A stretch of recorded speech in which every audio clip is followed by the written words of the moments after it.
A class മണ്ഡലത്തിലെ തോൽവി ബി.ജെ.പിയെ വലിയ പൊട്ടിത്തെറിയിലേക്ക് നയിക്കുകയാണ്. സംസ്ഥാന അധ്യക്ഷൻ കെ സുരേന്ദ്രൻ ഏത് നിമിഷവും രാജിവെക്കുമെന്ന് ഉറപ്പായിരിക്കുകയാണ്. അത്രമാത്രം വിമർശനം നിലവിൽ സുരേന്ദ്രൻ ഏറ്റുവാങ്ങിയിട്ടുമുണ്ട്. പാലക്കാട് 3000-ൽ താഴെ വോട്ടിന് മാത്രം 2021-ൽ പരാജയപ്പെട്ടിടത്ത് നിന്നാണ് ബി.ജെ.പി 18,000 വോട്ടിലേക്ക് തോൽവി തിരിച്ചുവിട്ടിരിക്കുന്നത്. ഇതിനു പിന്നാലെ സുരേന്ദ്രന്റെ തലക്കായി ബി.ജെ.പിക്കുള്ളിൽ മുറവിളി ഉയരുകയും ചെയ്തു. ഇനിയും കടിച്ചു തൂങ്ങി നിൽക്കാൻ സാധിക്കില്ലെന്ന തിരിച്ചറിവിലാണ് സുരേന്ദ്രൻ രാജിവെക്കാൻ തീരുമാനിക്കുന്നത്. എന്തായാലും വെറുതെ ഇറങ്ങിപ്പോകാൻ സുരേന്ദ്രൻ മനസ്സില്ല എന്നാണ് അറിയാൻ കഴിയുന്നത്. പോകുന്ന പോക്കിന് ബി.ജെ.പിയുടെ അടിവേരിളക്കിയാണ് സുരേന്ദ്രൻ പോകുന്നത്. അതേസമയം രാജിവെക്കേണ്ടതില്ലെന്ന് കേന്ദ്ര നേതൃത്വം അറിയിച്ചതായി സുരേന്ദ്രപക്ഷം അവകാശപ്പെടുന്നുണ്ട്. എന്നാൽ മറുപക്ഷം അതും തള്ളുകയാണ്. 24 മണിക്കൂറിനുള്ളിൽ പ്രസിഡന്റ് പദവി ഒഴിയണമെന്നാണ് സുരേന്ദ്രന്റെ പാർട്ടിക്കുള്ളിലെ ശത്രുപക്ഷം മുന്നറിയിപ്പ് നൽകിയിരിക്കുന്നത്. പാലക്കാട് തോൽവിയെക്കുറിച്ചുള്ള ചില വിശകലനങ്ങളും സുരേന്ദ്രൻ പങ്കുവെക്കുന്നുണ്ട്.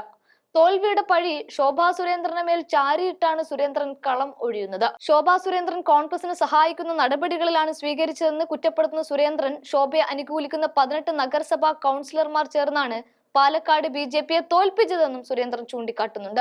ഇക്കാര്യം തെളിവുകൾ സഹിതം കേന്ദ്ര നേതാക്കളെ സുരേന്ദ്രൻ അറിയിച്ചിട്ടുമുണ്ട്. ശോഭാ സുരേന്ദ്രന്റെ ഡ്രൈവറുടെ നേതൃത്വത്തിൽ കണ്ണാടി മേഖലയിൽ വോട്ട് മറിച്ചുവെന്നും സുരേന്ദ്രപക്ഷം ആരോപിക്കുകയാണ്. സ്മിതേഷ്, മീനാക്ഷി, ദിവ്യ, സാബു തുടങ്ങിയ നഗരസഭാ കൗൺസിലർമാർ സ്ഥാനാർത്ഥിക്കെതിരെ പ്രവർത്തിച്ചതായും സുരേന്ദ്രൻ കേന്ദ്ര നേതൃത്വത്തെ അറിയിച്ചിട്ടുണ്ട്.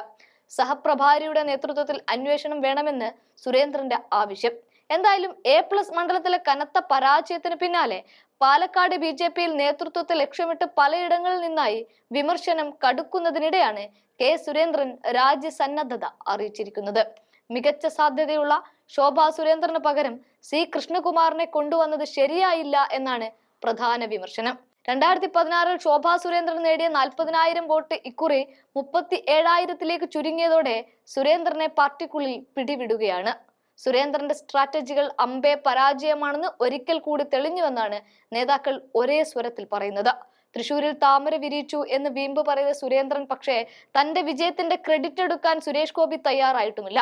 അതുകൊണ്ട് തന്നെ പാലക്കാട് നേരിട്ടിറങ്ങി കുളം കലക്കി വിജയം പിടിച്ചെടുത്ത് തന്റെ കഴിവ് പ്രകടമാക്കുമെന്നാണ് സുരേന്ദ്രൻ പറഞ്ഞത്. എന്നാൽ സമീപകാലത്തെ ഏറ്റവും വലിയ തോൽവി നൽകി പാലക്കാട് തിരിച്ചടിച്ചതോടെ സുരേന്ദ്രൻ നിക്കക്കള്ളിയില്ലാതായിരിക്കുകയാണ്. ഉടൻ തന്നെ സംസ്ഥാന പ്രസിഡന്റ് തെരഞ്ഞെടുപ്പ് നടക്കും. പാലക്കാട് പിടിച്ചെടുത്തിരുന്നു എങ്കിൽ വരുന്ന 2 ടേമുകളിൽ എതിരില്ലാതെ സുരേന്ദ്രൻ ബി.ജെ.പിയുടെ അമരത്ത് വാഴാമായിരുന്നു. പക്ഷെ സംഭവിച്ചത് മറ്റൊന്നായതുകൊണ്ട് തന്നെ വേറെ വഴികൾ സംസ്ഥാന പ്രസിഡന്റിന് മുന്നിൽ ഇല്ല എന്നതാണ് വാസ്തവം.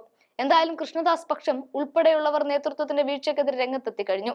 സ്ഥാനാർത്ഥി നിർണയം മുതൽ തെരഞ്ഞെടുപ്പ് പ്രചാരണങ്ങൾക്കിടെ സന്ദീപ് പാർട്ടി വിട്ട് കോൺഗ്രസിൽ എത്തിയതുവരെ ബി.ജെ.പിക്ക് തിരിച്ചടിയാണ് എന്നാണ് വിമർശനം.